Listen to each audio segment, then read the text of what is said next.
thank you very much. This is going to be very interesting because we're going to be talking about nuclear.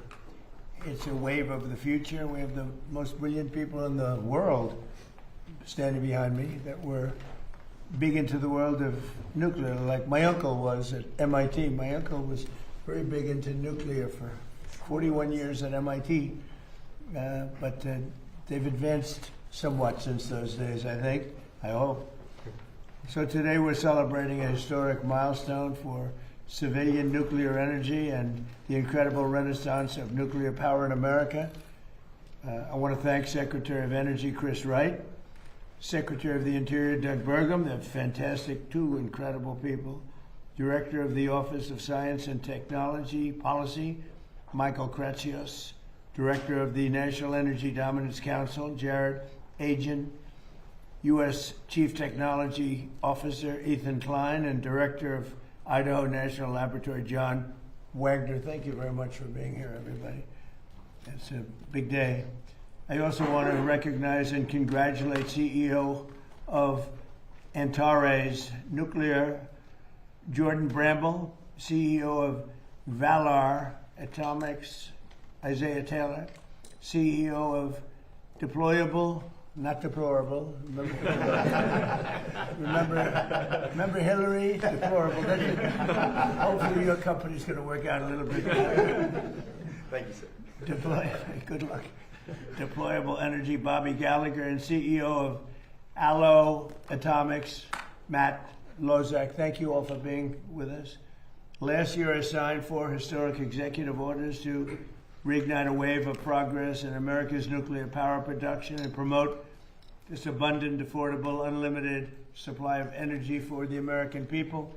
As part of this effort, I directed Secretary of Energy Chris Wright to establish a pilot program for advanced reactors and see at least 3 cutting-edge reactors started up safely by the 4th of July. And what we've done has been pretty much of a miracle. Most believe the goal was impossible, but I'm delighted to say that 4 companies succeeded in meeting that deadline for the greatest in the world at this subject.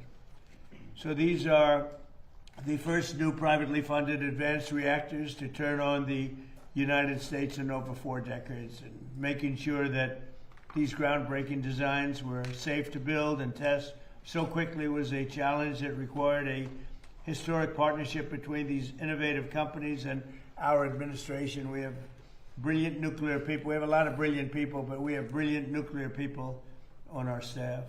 In the past, it often took 6 years or more to approve a reactor design, if they were ever approved at all. Most of them didn't get approved, and maybe rightfully so.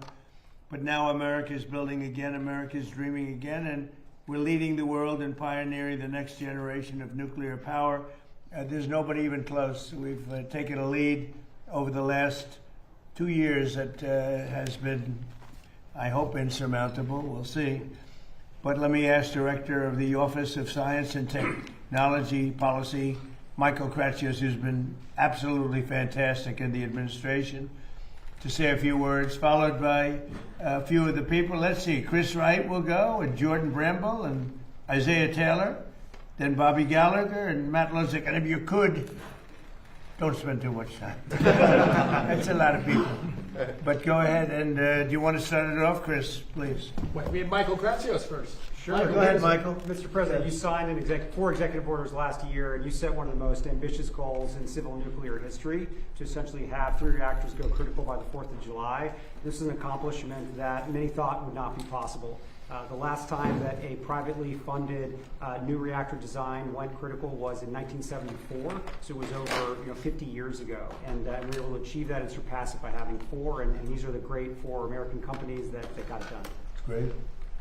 Go ahead, please. In the last 30 or 40 years, the American nuclear industry has been quiescent. Most of the reactors built around the world have been built by Russia and China, both in their countries and abroad. President Trump said enough of that. America is going to be back as the leader in the nuclear space, in large reactors and in next generation small reactors. He set a bold goal. It's been exceeded, and I'm incredibly proud to be standing here with these fabulous entrepreneurs next to me. And brilliant science people, too, really. Please, go ahead. Mr. President, thank you so much for your leadership. It was really your executive orders that catalyzed this nuclear renaissance. When they first came out, people scoffed at them. They said it couldn't be done. And now there's not only 3 companies, but 4 companies here that really met the moment. Us at Antares, we look forward to being a resilient energy source for Golden Dome, to power high-powered assets in space, and eventually undersea autonomy. So this is a strategic technology for our nation. And what we look forward to doing is putting reactors on our military installations before 2028. Great job. Thank you, sir. Okay, please, go ahead. And Mr. President, thank you so much for your leadership in this moment. I think that the United States has been a leader in nuclear energy since the very beginning. We were the first ever to turn on an advanced reactor in the world. We were also the first to turn on any type of nuclear reactor in the world. But over the last 30 years, we became more interested in PowerPoint than in power plants. And it's your leadership that is changing that. The executive orders that were signed last year, I think if you look forward in 50 to 100 years when we have nuclear power of every kind that's allowing us to make steel again, to make aluminum again, to actually be able to go to outer space and all the places that humanity wants to go, you could trace it back to the executive orders that started last year. So we're honored to serve our country and be a part of this. And thank you again for your leadership. Thank you. Great job. Go ahead, please. Thank you, Mr. President. Thanks for setting such an audacious, bold goal. As some of the other CEOs have said, most people thought this was impossible. But the American spirit was unlocked through your vision and through the Department of Energy and the Secretary and through the INL and John's team. We couldn't be more proud to be part of this moment. I do think this is going to be historic. I do think people are going to look back and believe that this is when the tide turned on nuclear and how we unlocked cheap and abundant energy. Thank you. It's a great job you're doing too, by the way. Thank you, sir. Anybody else? Yeah, Would like to say one more. anything? Please, go ahead. We cut it close, but we went critical at 12:20 a.m. on the 4th of July. Wow. So thank you again so much for setting these executive orders. Like everyone else said, we would not be here without those executive orders, so thank you so much. And what it's unlocking for us is this year we are going to be raising $1 billion, moving into a 1 million square foot facility, and our target market is data centers. So we're making the ideal nuclear product to power right. data centers with bring your own power. That's our whole goal. So thank you once again for unlocking this, and we really, really cannot be here without you. That's great. Thank you very much. Appreciate it. Thank you. Have anything to say? Sure. Go ahead. Please. No, I would just say, I mean, this is exactly why you created the Energy Dominance Council, that you wanted to unlock new forms of energy. People ask us all the time about green energy, and I say, if you want to invest in green energy, invest in nuclear. That's the kind of energy that's going to solve the energy demand that's out there, and that's baseload energy that's going to solve our solutions, and that's the energy of the future. Sure. Thank you. I would just add, we invented nuclear power in this country. At Idaho National Laboratory, first demonstrated nuclear power in 1951. After that, 52 different reactors were designed and tested there. But it's been, prior to the last couple of months with these gentlemen, it has been more than 50 years since we had a new reactor go critical on our site. And I have to say that in all my years, and I've been around for a while, I've never seen government, private industry, and the laboratories working together this effectively. And it's all driven by the bold goals in your executive orders. So Thank you very much. Congratulations. So, first of all, maybe you have some questions for the people behind me. Please, go ahead. Hi, Mr. President. I want to ask about the Saudi nuclear deal. This man over your shoulder announces a big deal after 18 months of negotiating with the Saudis. Seems like it's all done, it's signed, and then you come out, throw some new conditions on top of it, the whole thing blows up. So did he get out ahead of you, or what happened there? No, nobody got out ahead. I mean, I just say that in order to do it, they have to be a member of the Abraham Accords, which have been very successful. But it's time now that they do it. They and others didn't want to do it because of the problem that they had with Iran. You don't have that problem anymore. You don't have a great power there anymore. You have a problem, but the problem is disappearing day by day. They were the bully of the Middle East. They were not going to be that much of a bully anymore. They'll probably, I think, instinctively want to be. But you don't have the same problem that you would have had 4 or 5 months ago, before they had no navy, no military, no anti-aircraft, no leaders. I mean, their leaders are gone. A lot of things have changed with respect to that country. So, no, we want them to, it's a two-way street, and we think it's very important for the future of the Middle East. The Abraham Accords have been incredibly successful for the countries, as you know, for the countries in them. And I think it's very important. So, at some point they'll join and they'll do their civil. It's really, I call it civil nuclear, but that's what it is. No enrichment, it's civil nuclear. Quick question about Iran. You're talking about blowing up civilian power plants and bridges. Much of the civilized world would consider that a war crime. Do you? I won't respond to that question. Who are you with? The New York Times. I figured so. Failing New York Times. Yeah, Señor please. President, Javier Negre from Real America's Voice in Español. I just came back from Venezuela, and people there are very happy with you, Right. with Secretary Marco Rubio, with Secretary Wright. Have good poll numbers in Venezuela. It's actually pretty I amazing. know some use plans for there, and they are amazing. I want to give you thank you.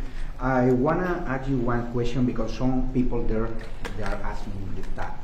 When will there be elections? Do you have a date in mind? Senator Bernie Moreno said that July 24, 2027 could be a good day in honor of Simon Bolivar. And my second question is the football player who scored Spain's goal in the final at World Cup, Ferran Torres, celebrate the victory wearing a Make Spain Great Again cap. The communists are attacking him because they say that it's a friend of you, and also they are attacking Argentinian players because of Milei. What do you think about that? Well, he's a great player, and he was wearing essentially a "Make America Great Again" cap. So it was a nice tribute, and I think he meant that very nicely. We appreciate it. We've made America great.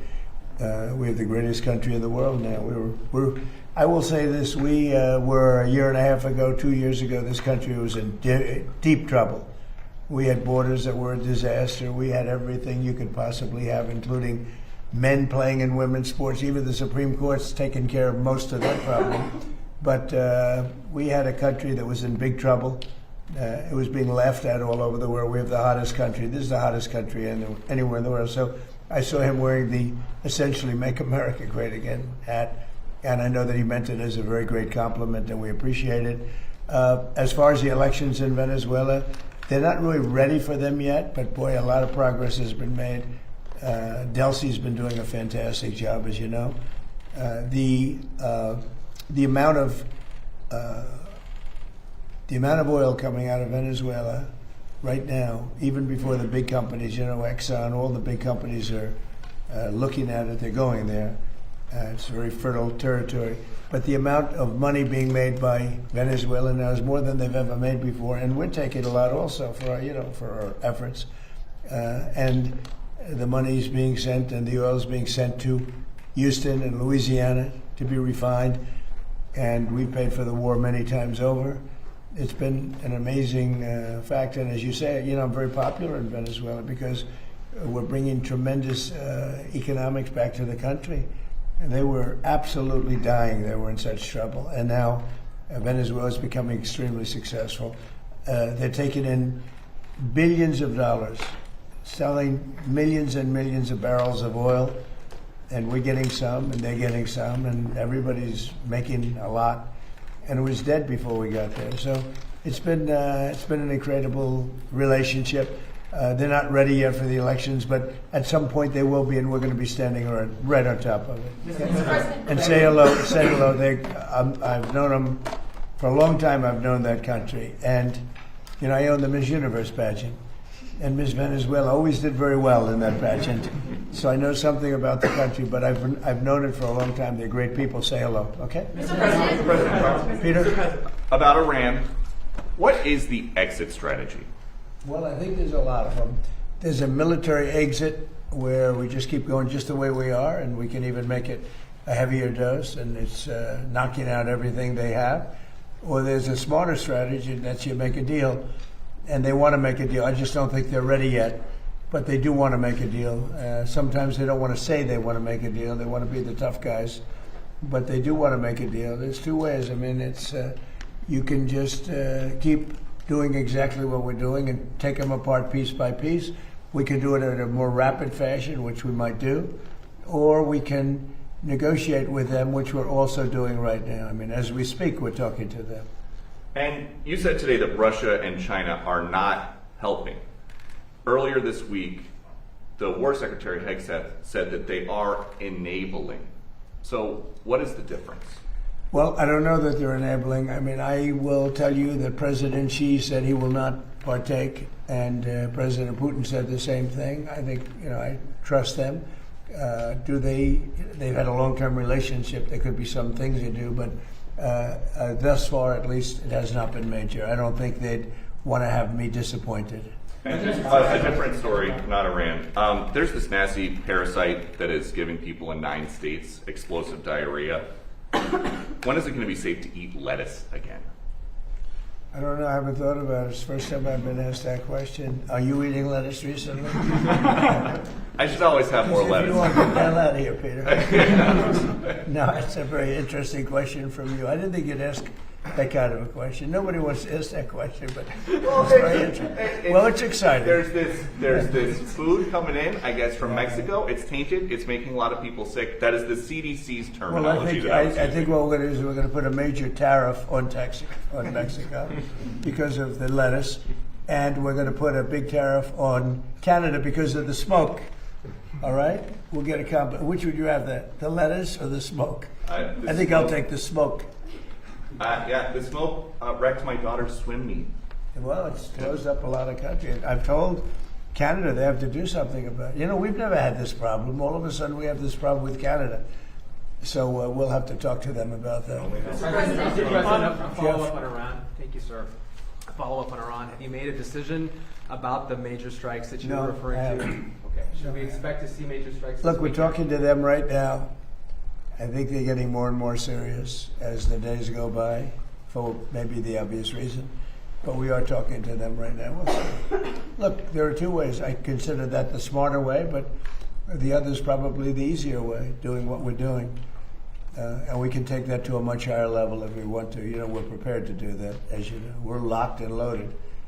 We're locked and loaded and ready to go, but we're talking to them, so I think while we're talking, we'll see what comes of it. And when you say, just a quick follow-up. I believe, Jeff, they're very serious. They should be. And when you say that you're talking, is it Mr. Kushner or Mr. Witkoff, or who's involved in those talks? Sort of everybody. JD and Marco and a lot of people are talking to. A lot of people to talk to. It's a big deal. But really, when you get right down to it, it's not very complex. They cannot have a nuclear weapon. Very, very simple actually, but it's a big deal. They cannot have a nuclear weapon. If they have even a thought of a nuclear weapon, we will just continue to go at much higher levels. But we are talking right now, and we'll see what comes of it. I'm not, despite what everyone says about the election, I'm not in a hurry. We have to do it right. Elections take care of themselves. When I went into Venezuela, everybody was against it. Oh, what are you doing going into Venezuela? And then 2 days later, they said, wow, that's fantastic. A lot of people are saying that with Iran already, because it would take them 25 years to rebuild already from what they have. And again, as you know, no Navy, no Air Force, no anti-aircraft, no radar, no nothing. And we, as you know, we just reinstituted the I guess you could I call it the iron wall on the water. Nothing gets through. Nothing. Blockade. Nothing gets through. And they sort of have to make a deal. But we are talking to them. I think they're being serious. I think they are being by far the most serious that we've seen them. But that doesn't mean we get there. We'll see what happens. But I always prefer that alternative. Mr. President, I have an energy question. So, Burgum, you might be able to help with this. So, you have criticized windmills for quite a long time. They're very ugly. They tend to use more energy than they actually produce. That's true. A lot of people in done your homework. A lot of people in Middle America, they are so tired of seeing them continue to go up on farmland and stuff like that. Is there any way to? Is our federal government still funding in any way putting these up? We have. I can speak for Doug, and then I'm going to let Doug speak because he knows the subject. I really do know that subject well. We have not approved anything having to do with windmills. They are horrible. Mm-hmm. They are unsightly.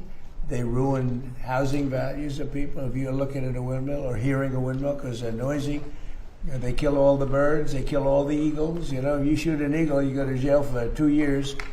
if you kill an eagle with a windmill, you don't go to jail, and they have hundreds of them laying on the ground. You know, it's terrible. And they're very expensive energy. And they're all made in China, but China has very few windmills. You know, they're made in China, but China doesn't use them for the most part. China actually uses coal, oil and gas. They use nuclear, by the way. They're getting very big in nuclear, I want to tell you, this little group.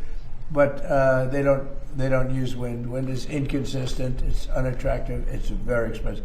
It's probably the most expensive form of energy, so I've been talking about it.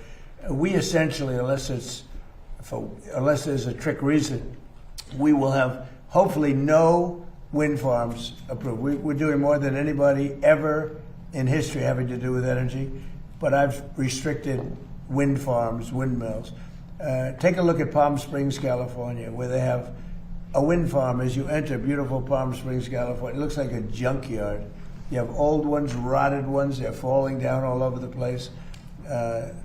They don't want to bury them because they say the fiber that the blades are made out of should not go in the ground because it's going to poison the ground. Now, I don't know if that's true or not, but if it's not going to go in the ground, what do you do with it? Put it up in the air? Yeah. So, good. I see you're not a fan of windmills. No, I'm not a fan of windmills. Then Mr. you happen to President, be I'm very very smart. passionate about this. Doug, do you want to speak about that for a second? No, but I would say, yes, President Trump has wisely understood that wind was unreliable, intermittent, depended on the weather, only existed particularly offshore because of massive subsidies.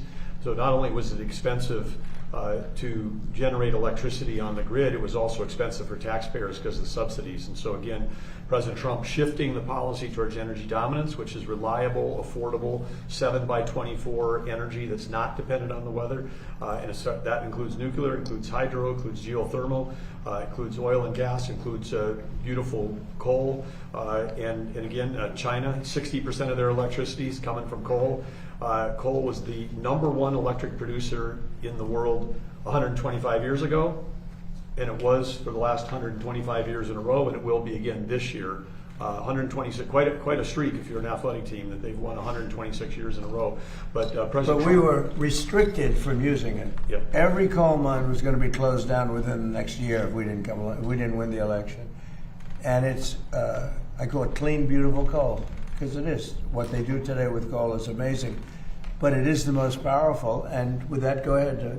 Well, as I say, under President Trump's leadership, and then working together as a team across government with Chris Wright, Lee Zeldin, Energy Dominance Council, we've kept open 35 gigawatts of coal this last year, and if that 35 gigawatts was not up this past winter during the cold streak and Storm Fern, we would have seen brownouts, blackouts, and literally people dying in America during that cold weather. So again, President Trump's, the elections matter. When he came in, he turned the direction back towards reliable, affordable energy.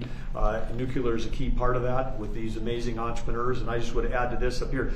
People need to understand, the four guys that are standing up here did not get a government grant. This is private sector. President Trump unleashed capital going back in, billions of dollars of capital going back into the nuclear industry. President Trump understands innovation is the source of American greatness. You get rid of the regulation, you support entrepreneurs, the capital flows, America wins. And Mr. Secretary, the starting for this nuclear, dominance, what does that look like for the American people out there? Like, what are those first steps that we can see in these coming months and years?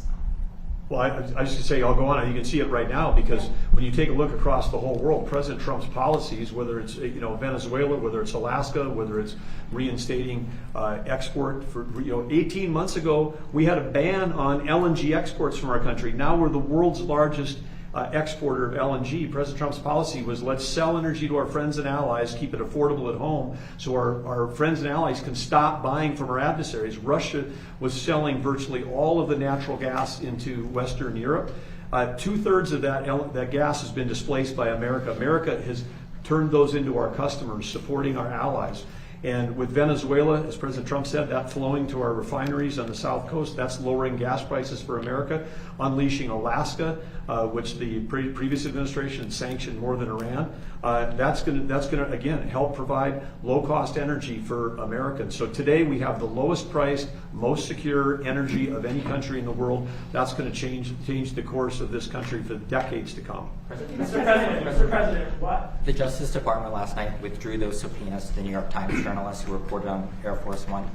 Do you support these type of subpoenas to journalists, or are you going to encourage the administration? We're not after journalists. We're after leakers. We're after people that are cowards, people that are unpatriotic, people that are treasonous in many cases. And the way you find them is through the journalists, when the journalists probably know they shouldn't write. They shouldn't be giving information out like that particular information or others. We had a lot of, look at the Supreme Court where they leaked the opinion of Roe v. Wade early. That person should be found. And the way you find them is to tell the journalist, if it's something having to do with national security, you tell the journalist, who is it? And we have a long way to go with that case. So you think it's appropriate to subpoena family members of journalists to find out information? You want to say it again? There were subpoenas to family members of the journalists too. I don't know what's appropriate, what's not. We do it legally. Barack Hussein Obama did it all the time. He went after journalists and nobody said anything about it. He went after journalists. They said, who was the leaker? Who was the leaker? And if you don't give us the leaker, you go into jail. You know that. But when Obama does it, it's okay. When I do it, it's not. In many cases, that's the only way you're going to find out who a leaker is, and it has to do with national security. It's amazing. He did it many times, and nobody said anything about it. But when a Republican does it, when in particular Trump does it, everybody makes a big deal. Now, the way you find out is you say to the journalist, if it's national security, I would say, I really put it down to national security, not in all cases, but when you have somebody doing a national security leak or a leak of great importance, and you have somebody inside the walls of, let's say, the White House leaking, I think that's a national security concern. I think it's absolutely fine. And again, I'm not knocking Obama for doing it. I'm knocking the press for not even wanting to cover it. But Obama did that often. Other presidents have done it also. They go to the journalist or the reporter. They say, national security, who gave you this information? I'm okay with that. Mr. President, did you authorize First Secretary Wright to sign the Saudi nuclear deal? If not, why did he sign it? Well, we didn't talk about it, but it was always understood, and Chris knew, and Saudi Arabia knew, that if they didn't join the Abraham Accords, the deal's not, I'm not going to do the deal. So then why did he sign it? Senator John. Because they understood that in order, subject to Congress and everything else, in order for that deal to go through, they had to sign into the Abraham Accords. And they've had great success. The Abraham Accords have been very successful. But in order to do that, we wanted them, we want them in. We think it's very good. We think the Abraham Accords bring peace in the Middle East. And now there's no longer an Iran factor. There's no longer Iran to worry about because they've been reduced in terms of their capability and power by many-fold. Thank you. Senator John Thune has suggested that if the White House thinks that there are votes to pass the Save America Act, you should be picking up the phone. Who are you with? I'm with the Washington Examiner, sir. Could you be doing more to help that legislation pass? Well, I do more. I got 3 congressmen, maybe 4, to settle, to send it to the Senate. We got the vote, as you know, in Congress. I got a call from Mike Johnson, who's fantastic. He's a fantastic speaker, one of the best I've ever seen, and I think he's going to go down as one of the best. He called. He said, we have problems with 3 or 4 people. Could you call them? I called them. Every one of them, after I called them, voted, and we got it passed up to the Senate. And I'd certainly be willing. I mean, he's got 4 or 5 people that are very difficult. A couple of them I put out of office, so I understand how it feels. I mean, they're doing the wrong thing. Look, who cannot approve voter ID? Who cannot approve proof of citizenship? Who cannot approve funding military when you're winning a war? And what are you supposed to do, stop fighting? We're winning a war by a lot. We're talking to them right now. They're willing to do things that they would have never done. Other presidents should have done this a long time ago. They say 47, but now it's actually 50 years. We've been saying 47 for 3 years. So it's 50 years.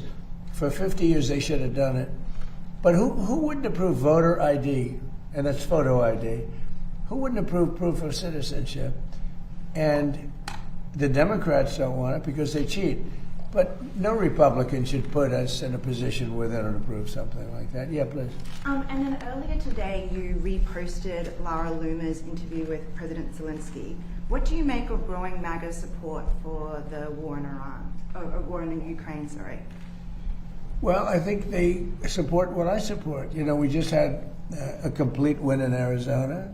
The young gentleman who's Harry Enton, I believe his name is, the pollster, said Trump's 100% favorable. He gets everybody he endorses wins, which is pretty much true. Everyone I endorse, just about, wins. So there seems to be a natural bond between me and MAGA, but I'm the one that created MAGA, and I know what MAGA wants better than anybody else. You know, MAGA knows what MAGA wants, and MAGA is very happy. They want to see this done, and they're not going to be happy if it's not done. Make America great again. It's all about make America. You know, we started that a long time ago. But the concept of not approving voter ID or not approving proof of citizenship, and I won't even get into the ballot thing because, you know, we'll hold that maybe for another time. I think the two are 97, 98% issues. I think the ballots are 75% issue. But even at 75, they should do the ballots. The ballots are in many ways more important than even the first two. But they're a little more controversial because some people don't want to go and vote. But most great Americans want to go and vote. The corrupt ballot stuff that you saw that with the recent election in Los Angeles, the mayor's election, where the young guy, I don't know him, I came to the office recently after he lost, and they find all these ballots all of a sudden out of the... They came down from heaven, hundreds of thousands of ballots. Isn't it wonderful? He had no chance of losing, you know, Spencer Pratt. He had no chance. He was going to be in second place or first place. But, I saw it happen. I said, oh, he's not going to win. He had to beat somebody. He was way up on a person that nobody ever heard of, a young woman who nobody ever heard of. She cried that night that she lost. But all of a sudden, time went by, and the election's long over. And I heard a report that Spencer Pratt's not doing that well. I said, watch, he's going to lose. And he lost. It's crooked. We have crooked elections in some places. Yep. President Trump, today it was announced LeBron James has decided that he wants his next team to be the 76ers. Where do you stand on LeBron versus Michael Jordan as the best ever? Well, Michael Jordan's a guy that's a friend of mine. Play golf with him. He's a really good guy.